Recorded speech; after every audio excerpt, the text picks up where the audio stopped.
Welcome back. You're watching NewsX. My name is Vineet. It has been 8 days since the terror attack in Pahalgam. As the nation mourns the loss of 26 innocent lives, Prime Minister Modi has vowed that stringent action will be taken. He has chaired a meeting of the Cabinet Committee on Security today and has also earlier met the top brass of the armed forces and stated that they have complete operational freedom. Amidst this and the world standing in solidarity with India, Pakistan is buckling. While Shahbaz Sharif is calling for a neutral probe, his ministers are busy claiming that they are ready to use nukes against India. Pakistan remains in delusion, pointing fingers at us, accusing the Indian government of a false flag operation. That's not all. The media is rife with lies. On that note, welcome to another episode of Jhootistan, where we debunk the propaganda being peddled by Pakistani media outlets. This is inspired by the All India Radio's campaign during the 1965 Indo-Pak War. Back then, All India Radio countered Pakistan's false narratives and exaggerations with a program called Radio Jhootistan and Radio Guppistan. Let's now take a look at what their news outlets are reporting and what we have to say about it. We'll talk about this with our guest as well. But of course, Pakistan is feeling the pressure. Pakistan is also reeling under a lot of insecurity at this point in time. As you can see, the stock market has slumped by 3,000 points, as it expects Indian action as well. And they also go on to target the Indian media as well when they say that Indian media would do well to adopt a more rational approach, stop spreading hatred. This is basically something that Pakistan has been proficient in, spreading hatred not only within their own country, that's why it's on the verge, on the cusp of division, but also something that they have been known for. Let's not forget, it is the same nation which was harboring Osama bin Laden. Let's not forget that this is the same nation which is still in fact treating Hafiz Saeed like a state guest. There are other headlines as well which Pakistan has been peddling, which Pakistan has been in fact promulgating, that make no sense. In fact, Pakistan has also talked about Indian jets retreating in occupied Kashmir after Pakistan Air Force's swift response. This is an absolute lie. This is in fact something that has not happened. It is not on the radar. It is something which has been said without keeping any moral compass in mind, and that's exactly what Pakistan does when it comes to India. It fabricates all these lies. It comes up with concoctions just to please its benefactors and perhaps to the people in Pakistan at home. India-Pakistan tensions drag the PSX down over 4,000 points. Whatever is left of the Pakistani market, of the mutual funds, of their bullish and bearish stocks is of course collapsing into the ground, like their terror outfits and organizations will also once India takes very swift action. India fighter jets patrol Indian occupied Jammu and Kashmir, retreat after Pakistan's timely action. Once again, this is a peddled news. It has no basis in fact. It is something which is obviously concocted and it is something which India does not even want to counter, because this is exactly the false narrative. This is exactly the false media that Pakistan is pushing. Prime Minister hails $700 million foreign direct investment, saying Pakistan not waiting for future but shaping it as well. Pakistan is shaping the future, but not the future of its citizens or anybody outside of Pakistan, but it is shaping the future of international terrorism. That's exactly what Shahbaz Sharif has also done. He's talked about foreign direct investment. In fact, the crowd in front of which Asif Munir made that racist remark about a two-nation theory was also a congregation of people who had come from all over the world to listen to the Pakistani four-star general. Pakistan mulls legal action against India over suspension of Indus Water Treaty. This is something which has not happened. In fact, China supports fair, just probe into Pahalgam attack. This is something that China also did when 26/11 happened. And let's not forget, folks, that that was the time that India did give a lot of corroboration and substantiation to Pakistan. But a judge in Karachi, in fact, looked at that paper and threw it out of the window. So obviously, these are just fillers that you see. These are just spots that Pakistan is filling, to have some viewership and perhaps some SEO ranking on Google as well. Delhi planning military action in 24 to 36 hours. This is something which was a desperate press conference which was called by this particular gentleman at 2 a.m. last night.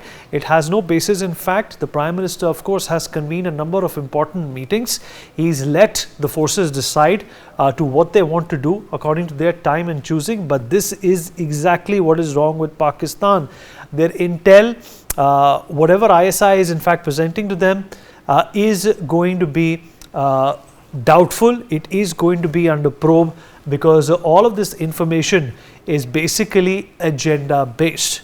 Pakistan is also likely to challenge the Indus Water Treaty suspension at global forums. They can go about doing it. There are a number of cases that in fact America is facing at this point in time at the International Court of Justice. Russia is facing them. Israel is facing them. Netanyahu's arrest was also ordered in Hague. India intends to launch the same headline again being peddled by prominent Pakistani platform called Dunya. It is again talking about lies. It is again talking about no iota of doubt about Indian terrorism in Pakistan. Pahalgam stratagem is something that was of course said by the ISPR DG as well.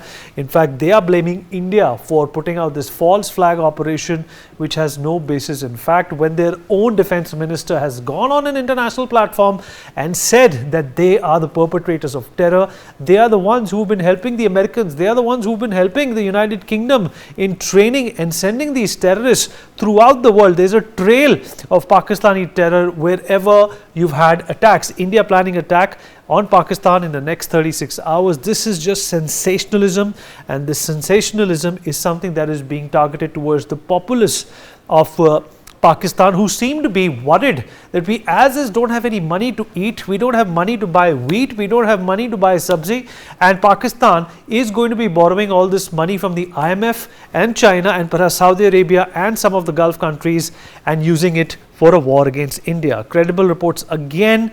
The Pakistani Observer, a very mediocre platform which is known for peddling false information, goes on to in fact terrorize its own people by information which is absolutely inaccurate. There is obviously a talk about irrefutable evidence against India and that India is spreading terror. Obviously, this is laughable. This is in fact going on to prove once again that Pakistan says without research, it does without hard work, and that's why the fate. Pakistan braces for Indian military strikes in the next 36 hours. This is a news which has been doing the rounds of almost every platform in Pakistan. And once again, Indian involvement in terrorism in Pakistan, of course, they are referring to the Balochistan train hijack, but that is not India. That is the BLA, an organization which has taken an oath, has sworn to avenge the bloodshed that the Pakistani army has caused within Pakistan for the last few decades. India has nothing to do with it.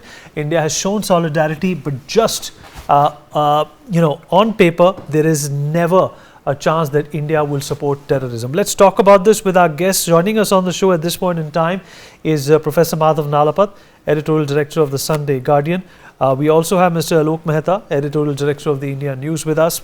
Rishi Bagri, Political Analyst, with us on the program as well. Professor Nalapat, perhaps, sir, you can recall when All India Radio started this campaign in 65 and even in 71 when they were trying to debunk all the false propaganda that Pakistan uses to try and preempt the results of any attack against them. And that's exactly what they're doing today as well. And that's exactly why Pakistan has become so predictable.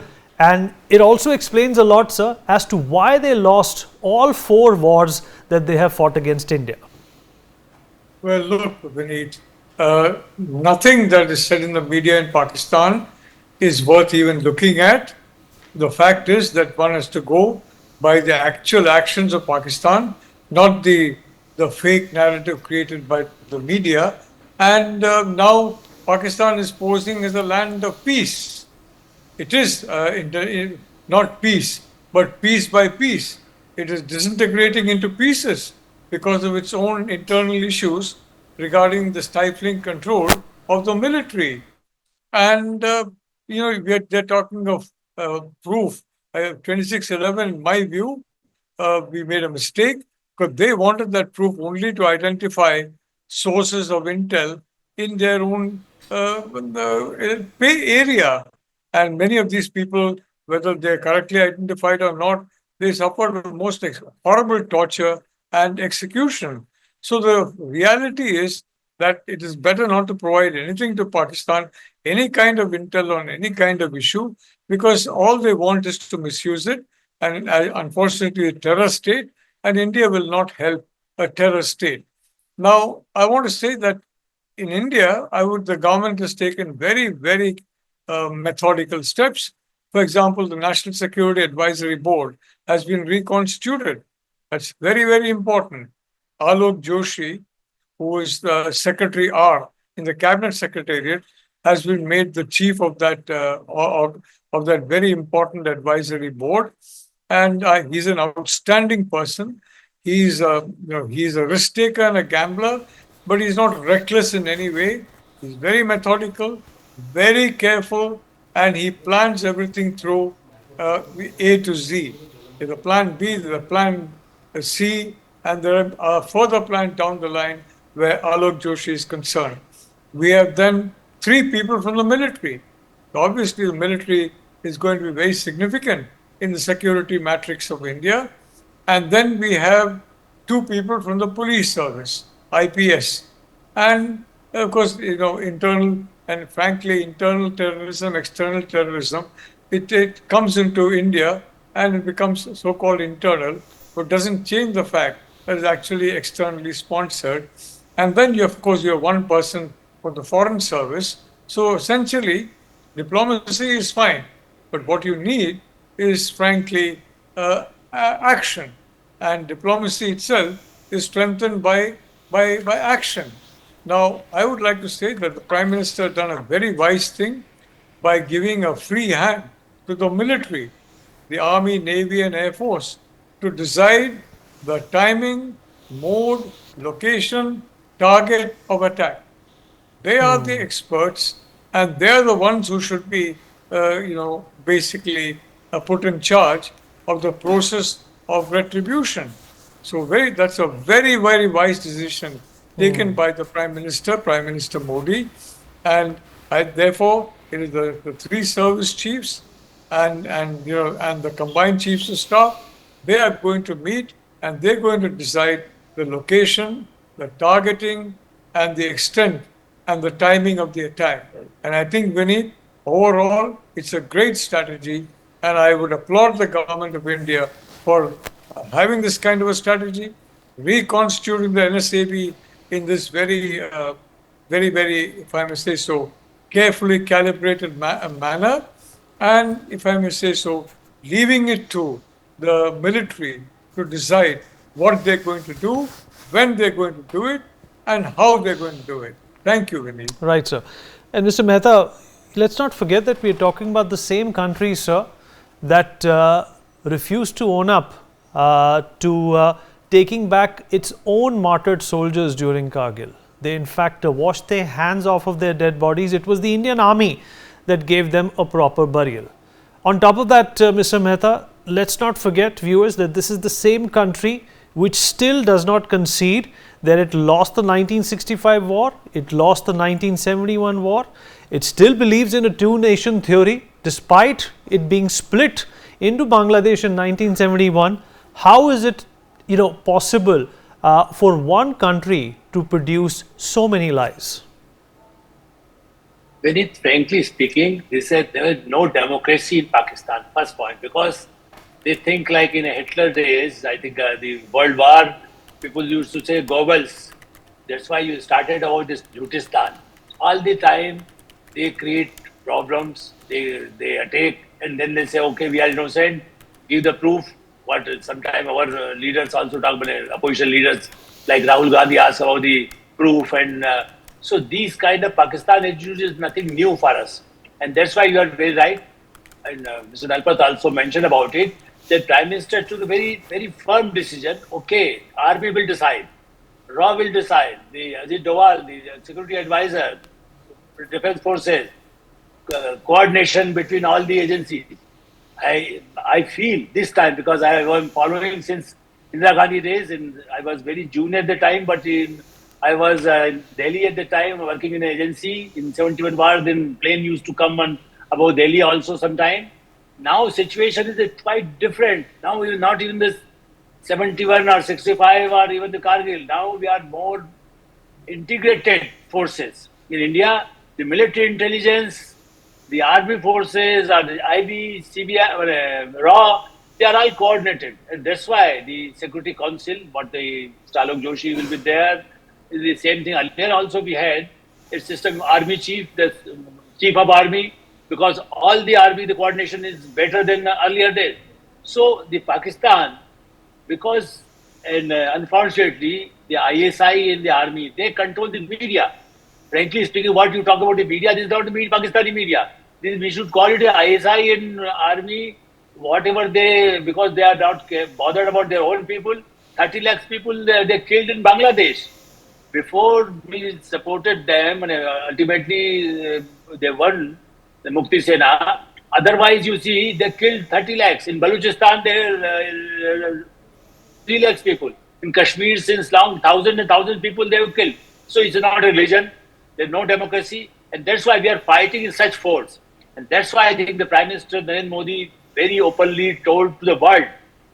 Remember, he mentioned, I want to tell the world that we are going to take the terror and the people who are hiding or who are just supporting them, the Akas, the godfather of the terrorist organization like Hafiz Saeed or anybody else. You see, what American can do, certainly it's a very technical problem also. That's why they have army forces, they will do. But I think we should also check. And that's why the number of channels they have stopped and even they supported their YouTube and all. Because yesterday also there was some decision, today also. And I think there should be some world council. These kind of situation are the human issues. You see what kind of information they even sometime in poor area in our Delhi or around villages to say okay, will it be like some war and the war will be then will we have no food or what will happen to us? So these kind of just misinformation by these kind of even somebody in India also the social media people use it. That's why it's unfortunate. And even the opposition parties, I say, Right, sir. they should also feel that this is not the time to discuss everything in the parliament. We are NIA is working there, getting the proof, everything for the World Forum, because we will go to all over the world. Already we are talking to the ambassadors and high commissioners. The world, we are saying that these are the proof what they are doing since long. Now we are not, we can't stop our people. Absolutely right, sir. Well, Pakistan's top leadership is scrambling to gain hold in the wake of India's strong diplomatic response to the Pahalgam terror attack. The foreign minister Ishaq Dar has now openly accepted that Pakistan got the Lashkar-e-Taiba proxy TRF's name removed from the UNSC statement condemning the Pahalgam terror attack. This comes just days after Pakistan's Defence Minister Khwaja Asif admitted to sponsoring terrorism. Listen it.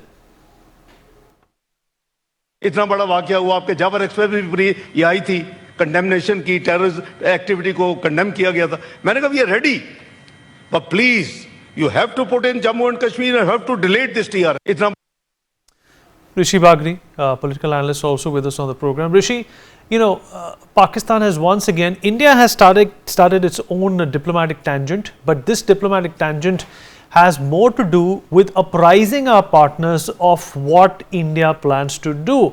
But when it comes to Pakistan, Rishi, it's more about Katora diplomacy, you know, going to Turkey, going to Saudi Arabia and asking for money, saying that, look, in case we are attacked, we are going to need your help. That's exactly the opposite of what India is planning to do. India is saying, this is going to happen, either you're with us or against us. Hi, Vinit. This is exactly what is happening in Pakistan. I mean, the true war is to win the war without going to the battle. Actually, this is what India is doing. India is like using Balochistan card. India is using the Afghanistan card. India is using the diplomatic card. India is using its economic card because now India has become the fourth largest economy. We will be surpassing Japan within few months. So we by end of this year we will be the fourth largest economy. So nobody wants to antagonize the such a huge market. So that is the reason why Saudi Arabia or basically are with India rather than with Pakistan, because they see a huge potential in India.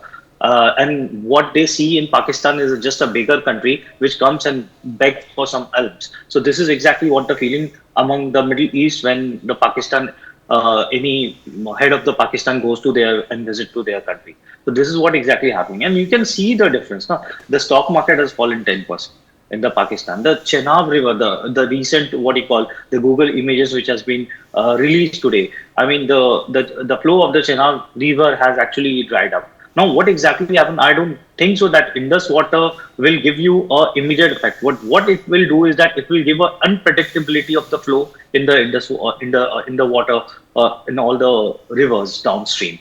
So when you get in unpredictable flow, then definitely you're not able to plant the crop accordingly, because what happen if water doesn't come for next 15 days? What if India stores water for 15 days and then release it at a one go? So this is what it's the mind game which is playing with the Pakistan.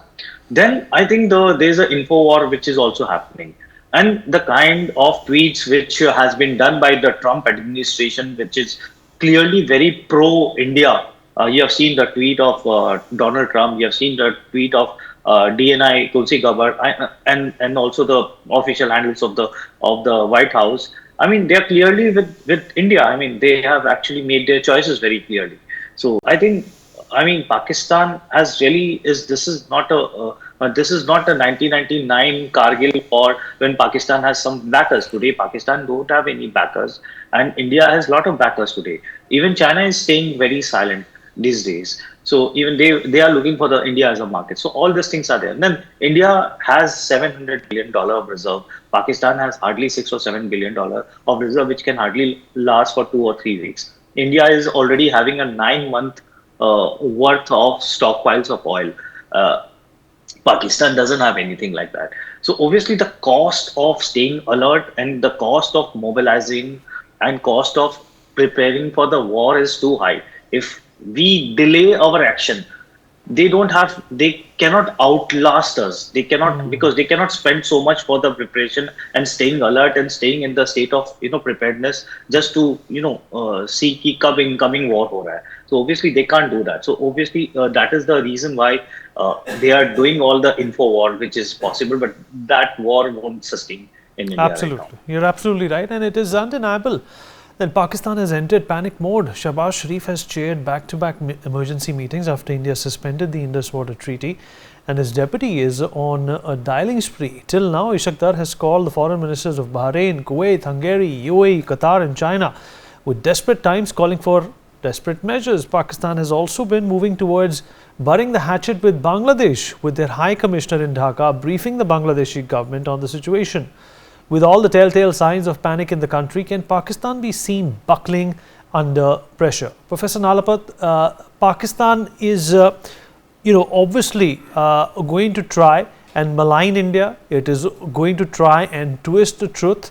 But the international community has seen more than its share of examples and admissions by Pakistanis themselves that they've been doing this dirty work for decades now. Is Pakistan used to shooting itself in the foot? They seem to have trapped themselves by having such big mouths. Look, everybody who was supporting Pakistan knew that Pakistan was a terrorist stan. There's no question about it. The point is, they did it for their own selfish purposes, and have frankly, as has been frankly admitted by a Pakistani person of eminence publicly. So the reality of the situation is that this is a question of terror and counter-terror. Are you with terror? Are you opposed to terror? If you're with terror, then you will stand with Pakistan, because Pakistan is effectively run by the military, which basically relies on terror as its main instrument of warfare. Let's be honest about it. So that is the choice confronting the international community. And as Rishi very correctly said, the Saudis have stood by us, the US has stood by us, and they've all stood by us because, frankly, every one of them wants to end this scourge of terrorism. And terrorism is something like COVID. You have COVID in one place, it just spreads all over the place. So the problem with breeding terrorism, which is what Pakistan has been doing for so long, is that it spreads all over. And the reports even that Hamas and other organizations have had, have informally recruited retired, the Pakistan or military officers to train them. So the reality of the situation is, Vineet, that I think there's not a shred of any kind of proof, manufactured or fake or whatever, that can be used to justify support for Pakistan at this point in time. If you're against terror, and every country in the world should be, well, then you stand with India. And it's frankly very interesting that even those people who know Pakistan very well are now basically moving away from Pakistan. I'm referring to a Taliban regime in Afghanistan which openly supported India. So I would like to say, Vineet, this time the choice is very clear and you cannot fudge the choice. You cannot hide it. There's not a shred of any evidence that is believable that you can use. The reality is that it's a terroristan. It's a terrorist state. And your choice is between supporting terrorism and opposing terrorism. And India under Prime Minister Modi is a bulwark against international terrorism, as is, for example, the US under Trump. And may I point out the Saudis under the Crown Prince Mohammed bin Salman, who is the first Al Saud to condemn the Wahhabi fringe and to condemn it totally and unequivocally. It's a very brave thing to do. And frankly, it's put him at some risk to his life, but he's taken that risk. So I would like to say, Vineet, I think this time around, any country that supports Pakistan, any individual who supports Pakistan, essentially is telegraphing to the world, I am a supporter of terrorism. I am against any war on terrorism. I am totally for terrorism, Vineet. And that is what the situation is now. And as far as we are concerned, the overwhelming majority in the world, fortunately, is with us in our fight against terrorism. This is not a fight against the people of any country or even a country. It's a fight against a gang that has hijacked that country to make it a terror breeding ground. And if you're a breeding ground for terror, they're a breeding ground for malaria or COVID. It'll spread everywhere. So for that reason, wherever it is, it's got to be eliminated. We are working on it. Other countries are working on it. And I'm very sure that under Prime Minister Modi's directive, the service chiefs and the various relevant agencies supporting them will come up with solutions which ensure that this kind of action, it's a very long time before Pakistan will dare to carry this out. Vineet. Absolutely. And let's not forget, this is the same Pakistan that initially denied knowing anything about the whereabouts of Osama bin Laden, and he was found right under the nose of the Pakistani army in Islamabad. And that's exactly the precedent, that's exactly the demeanor that the world understands, and Pakistan can fool no one anymore. On that note, we're going to dip into a short break. We'll be right back.